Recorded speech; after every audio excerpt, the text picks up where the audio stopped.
If someone asks, "What's your blood type?" most people would probably say something like, "I'm A, B, O, or maybe even AB." Some might even mention being Rh positive. And in rare cases, you'll hear someone say Rh negative. But here's the kicker. While Rh negative sounds rare, it's not that uncommon. In South Korea alone, there are over 150,000 Rh negative people. Globally, about 15% of the population is Rh negative. So, if you thought that was the rarest blood type, think again. The rarest blood type in the entire world is called Rh-null. So rare, in fact, that only 43 people on the planet have ever been identified with. It's so unique and valuable that scientists call it golden blood. Understanding the Rh blood system. So what makes this blood type so incredibly rare? To explain, we need to dive a little deeper into the Rh blood system. Most people think Rh positive or Rh negative is determined by a single antigen, kind of like how AB, and O blood types are based on antigens on red blood cells. But it's more complex than that. The Rh system actually involves over 50 different antigens, with 5 main ones: C, D, E, and E. The presence or absence of D antigen is what determines whether you're Rh positive or Rh negative. If you have the D antigen, you're Rh positive.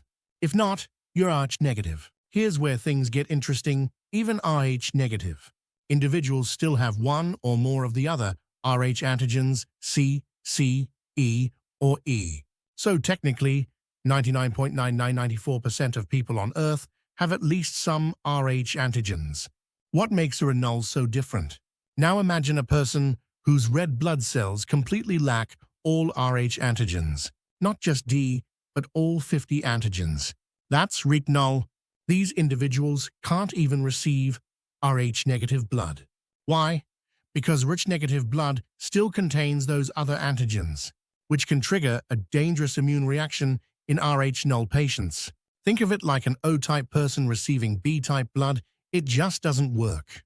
The genetic twist behind Rh-null. So what causes this rare condition?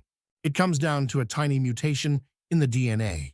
Scientists have found that a single-point mutation, like swapping a C cytosine for an A adenine, can lead to the complete loss of Rh antigen proteins on the red blood cell surface. One small genetic typo, and suddenly you've got the rarest blood on Earth. Discovery and global presence. Until the mid-20th century, scientists didn't even think humans could survive without any Rh antigens. That changed in 1961 when a woman from an indigenous Australian group was discovered to have Rh-null blood. Since then, only about 43 people worldwide have been confirmed to have this blood type. So far, none have been found in South Korea. Most cases are in Australia, Europe, the US, and Japan. What's life like with Rh-null blood? Most people with Rh-null discover their condition after experiencing symptoms like fatigue, shortness of breath, or jaundice, all signs of hemolytic anemia, a condition where red blood cells are easily destroyed. Without the structural support of Rh antigens, red cells are more fragile and break down more quickly. This means Rh-null individuals have to be extra cautious. Even a minor accident can become life-threatening, as there's virtually no donor pool for blood transfusions. Take, for example, a man from Switzerland with Rh-null. His parents were so protective, they wouldn't even let him go to summer camp or play sports as a child. As an adult, traveling became a logistical nightmare. To protect themselves, many Rh-null individuals donate their own blood a couple times a year and have it stored just in case. A rare burden and a lifeline. It's not easy living with this kind of medical risk every day. But here's the flip side: their blood can save lives. For the small number of people around the world who also have Rh-null, they're a lifeline. So while they live with restrictions and risks, they also carry something truly precious: the golden blood. A rare gift that might one day be someone else's only hope.